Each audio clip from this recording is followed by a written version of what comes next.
Episode of Vishal classes. मैं Vishal sir, welcome to victory batch 2K23। आज है डे 7 और हम लोग करने वाले हैं last chapter of science 1। Actually last chapter space mission है जिसका वीडियो हो चुका है, बट हमारे वीडियो के सीक्वेंस के हिसाब से this is the last chapter, chapter 9 carbon and carbon compound. और इस चैप्टर के वीडियो को हमने दो पार्ट में डिवाइड किया है। एक पार्ट का वीडियो आज रिकॉर्ड हो रहा है, एक और पार्ट का वीडियो कल रिकॉर्ड होकर अपलोड होगा। ओके, क्योंकि चैप्टर थोड़ा सा बड़ा है और समझने में थोड़ा सा डिफिकल्ट है। So what we are doing कि हम लोग स्टार्टिंग में जो इजी वाला कॉन्सेप्ट है उसको सीख लेंगे और उसके बाद जो हार्ड वाले कॉन्सेप्ट है, फंक्शनल ग्रुप, होमोलोगस सीरीज, ये सब हम लोग कल डिस्कस करने वाले। ओके, तो चलिए स्टार्ट करते हैं part 1 carbon and carbon compounds. 100% important question. Okay, पहला क्वेश्चन इस चैप्टर का सबसे ज्यादा इंपॉर्टेंट है, difference between ionic compound and covalent compound. Ionic compound और कोवैलेंट कंपाउंड के बारे में आपने इसके पहले भी पढ़ा है, I think so metallurgy chapter में। कोवैलेंट बॉन्ड और आयनिक बॉन्ड, कैटायन और एनायन होते हैं। पॉजिटिव चार्ज को कैटायन बोलते हैं, नेगेटिव चार्ज को एनायन बोलते हैं। इनके बीच के बॉन्डिंग को कौन सा बॉन्डिंग कहा जाता है? Ionic bonding. लेकिन जब बॉन्डिंग दो एटम्स के बीच में होती है, कितने एटम्स के बीच में? दो एटम्स के बीच में क्यों होती है? लास्ट वाला शेल उनको कंप्लीट करना रहता है, जिसको ऑक्टेट बोलते हैं। क्या बोलते हैं? ये वाला कॉन्सेप्ट आपने पीरियोडिक क्लासिफिकेशन ऑफ एलिमेंट में सीखा है, इलेक्ट्रॉनिक कॉन्फ़िगरेशन। तो ये दोनों कॉन्सेप्ट आपका पहले से क्लियर है, फिर भी हम लोग एक बार इसको डिटेल में डिस्कस करेंगे। Ionic compound, one atom giving up an electron. इसमें इलेक्ट्रॉन्स क्या करते हैं? लूज होते हैं। देखो, इसमें मेटल और नॉन मेटल इन्वॉल्व होते हैं। कौन कौन इन्वॉल्व होते हैं? Metals and non metals. यहां पर दिखाया देखो, metals and non metals. Metals की क्या प्रॉपर्टी होती है? वो अपने इलेक्ट्रॉन्स लूज करता है। क्या करता है? और नॉन मेटल्स इलेक्ट्रॉन, बस इसी को हम लोग क्या बोलते हैं? Gaining and losing of electron. Ionic compound. क्या बोलते हैं हम लोग? Ionic compound. समझ में आया? Okay. Covalent compound, covalent compound में 2 एटम्स होते हैं। कितने एटम्स होते हैं? आयनिक कंपाउंड में सिंगल एटम होता है, कोवैलेंट में 2 एटम होते हैं। Sharing of electron between 2 atom in order to complete its octet. Octet मतलब लास्ट वाले शेल में अगर उसको बैलेंस करना है तो लास्ट वाले शेल का जो इलेक्ट्रॉन्स है वो फुलफिल होना चाहिए, पूरा होना चाहिए, तभी वो क्या हो जाएगा? स्टेबल हो जाएगा। क्या हो जाएगा? जब तक वो स्टेबल नहीं होता तब तक वो किसी भी दूसरे एलिमेंट के साथ क्या करता रहेगा? रिएक्ट करता रहेगा। क्या करता रहेगा?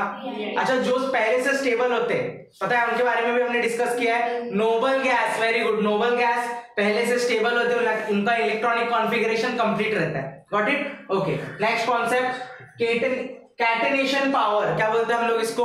Catenation power. कैटेनेशन पावर का मतलब क्या होता है? Catenation is the ability of an atom to form bonds with other atom. एक एटम दूसरे एटम्स के साथ बॉन्डिंग करता है ऑफ सेम एलिमेंट। जैसे कार्बन के साथ बॉन्डिंग करता है, उसी तरीके से सिलिकॉन के साथ बॉन्डिंग कर सकता है और एक लंबा चेन बनाया जा सकता है। इस प्रॉपर्टी को हम लोग क्या बोलते हैं? Catenation. Like carbon and silicon also has catenation power. जैसे हम लोग कार्बन चैप्टर पढ़ रहे हैं, कार्बन कंपाउंड, एक कार्बन बहुत सारे कार्बन के साथ क्या बना सकता है? चेन बना सकता है, बॉन्डिंग बना सकता है। उसी तरीके से सिलिकॉन भी एक सिलिकॉन दूसरे सिलिकॉन के साथ क्या कर सकता है?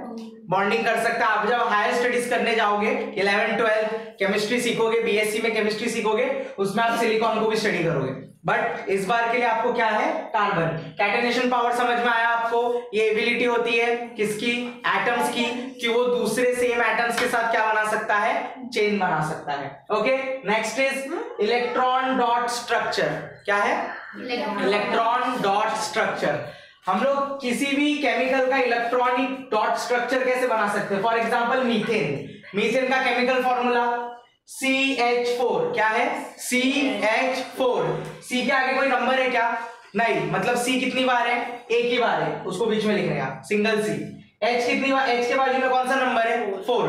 तो H को कितनी बार लिखेंगे? 4 बार लिखेंगे। देखो, 4 बार, चारों डायरेक्शन में H लिख दिया और 2 डॉट बना दिया। मतलब कार्बन हाइड्रोजन के साथ यहाँ पे एक बार बॉन्ड कर रहा है, यहाँ पे कितनी बार बॉन्डिंग कर रहा है? 4। इसको हम लोग क्या बोलते हैं? कार्बन के पास वैलेंसी कितनी होती है? 4 वैलेंसी होती है, इसीलिए इसमें कितने हाइड्रोजन अटैच हुए हैं?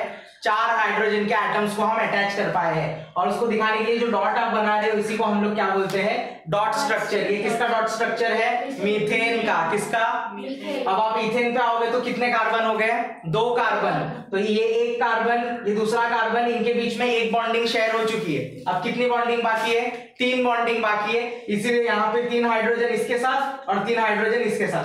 तो H कितनी बार आया, 6 बार। तो कार्बन अगर 2 बार होगा, H कितनी बार होगा, 6 बार। किसमें, इथेन में। ये है डॉट स्ट्रक्चर, इसको क्या बोलते हैं हम लोग, डॉट स्ट्रक्चर। तो समझ में आया electronic dot structure of methane and ethane. Methane में C 1 बार, H 4 बार। इथेन में यहाँ पे कार्बन कार्बन की बॉन्डिंग हो गई तो कितनी जगह बच गए, 3 बच गए। इसके लिए 3 हाइड्रोजन आके H6 हो गया। सिंपल, ओके, याद रखना आपको।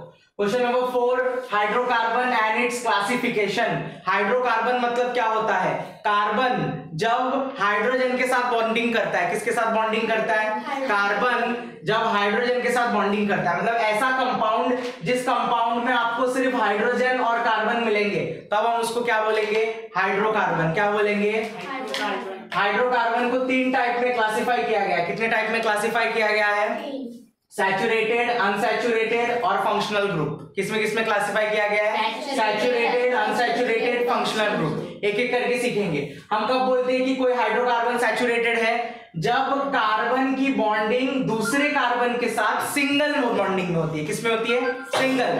कार्बन कार्बन उनकी बॉन्डिंग कितने में है, सिंगल बॉन्डिंग, तब उसको हम लोग क्या बोलते हैं, वो सैचुरेटेड हाइड्रोकार्बन है। कौन सा हाइड्रोकार्बन है, सैचुरेटेड। अनसैचुरेटेड हाइड्रोकार्बन जब बॉन्डिंग 2 कार्बन के बीच डबल और ट्रिपल होता है, मतलब 2 कार्बन मैच हो रहे लेकिन कौन सी बॉन्डिंग से, या तो डबल या फिर ट्रिपल बॉन्डिंग, तब हम उसको क्या बोलते हैं, अनसैचुरेटेड। क्या बोलते हैं, ओके। फिर आता है फंक्शनल ग्रुप। आप सबको पता है कार्बन जो है वो एक इनऑर्गेनिक कंपाउंड है। कौन सा कंपाउंड है, इनऑर्गेनिक, ठीक है। लेकिन इनऑर्गेनिक से जब हम उसको ऑर्गेनिक बनाते हैं तब उसको हम बोलते हैं कि वो फंक्शनल ग्रुप है। ऑक्सीजन आ जाता है इसके अटैचमेंट में।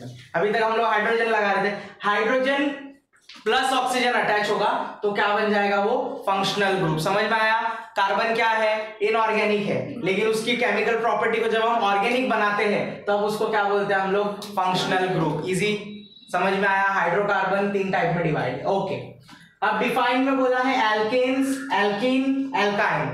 अब एल्केन, कीन और काइन में फर्क क्या है, स्पेलिंग सबका सेम है। यहाँ पे क्या आ रहा है, ANES आ रहा है, यहाँ पे ENE आ रहा है और यहाँ पे YNE आ रहा है। तो एकदम सिंपल मैं बताऊंगा, देखो जब कार्बन और कार्बन के बीच में सिंगल बॉन्डिंग होती है, कितनी बॉन्डिंग होती है, ओनली सिंगल बॉन्डिंग, तब उसको हम लोग क्या बोलते हैं, एल्केन्स। क्या बोलते हैं, single bonding carbon and carbon. इसका केमिकल जनरल फॉर्मूला क्या है, CN, मतलब कितने कार्बन लगा रहे हो वो N रिप्रेजेंट कर रहा है। H2 को N से मल्टीप्लाई कर दो +2। इसको सॉल्व करके बताता हूं। यहाँ पे कितना कार्बन है, 2 कार्बन है, राइट, 2 कार्बन है, तो C क्या होगा, यहाँ पे N की जगह पे क्या लगेगा, 2, तो यहाँ पे क्या आ जाएगा, C2।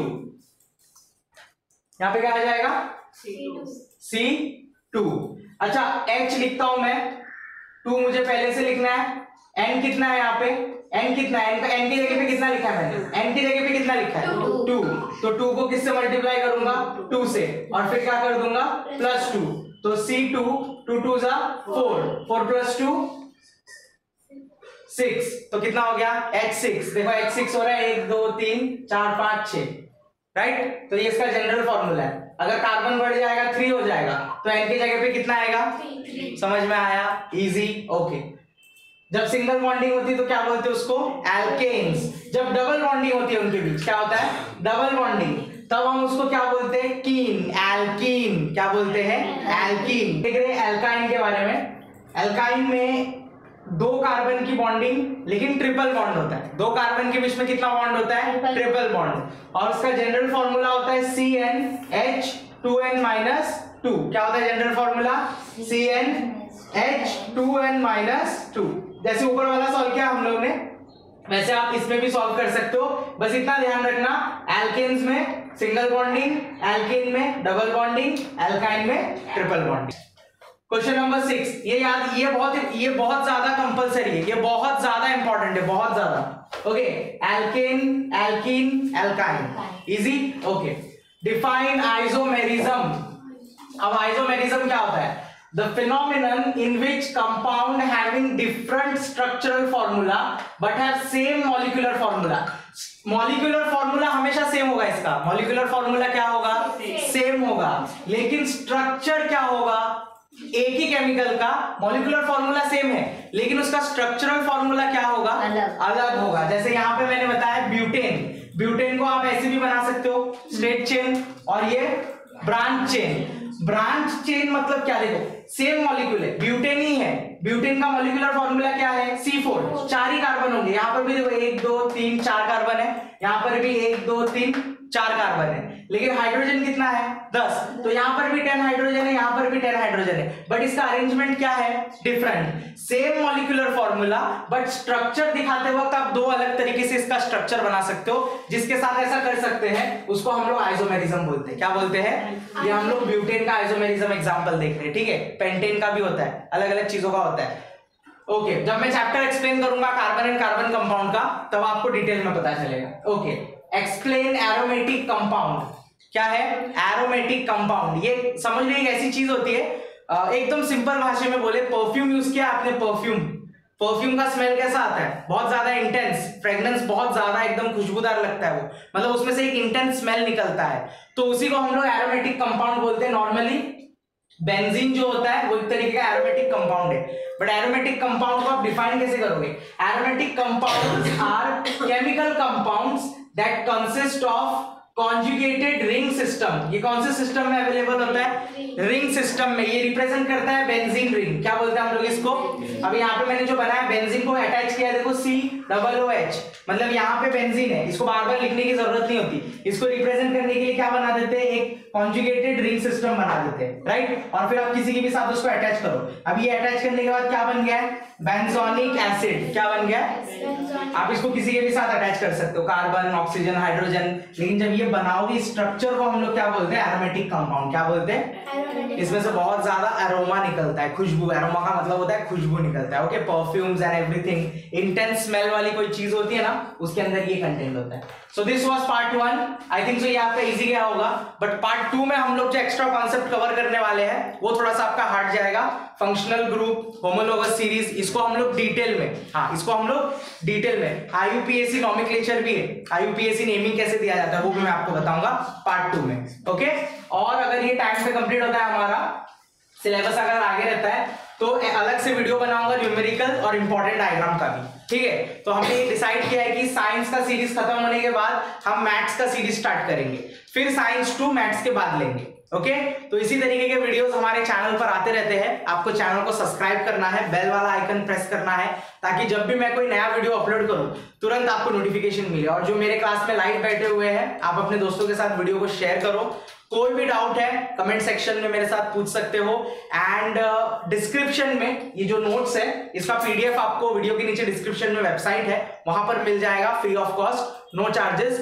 और यहाँ पे मैं सारे कॉन्सेप्ट को समझाने की कोशिश करता हूँ। चैप्टर 9, इसके पहले और 9 अलग से चैप्टर के वीडियोस चैनल पर अपलोडेड है, तो उन्हें भी देख लेना एंड वीडियो को लाइक कर देना। इसी तरीके से मिलूंगा नेक्स्ट एक्सप्लेनेशन के साथ एक नेक्स्ट वीडियो में। Thank you.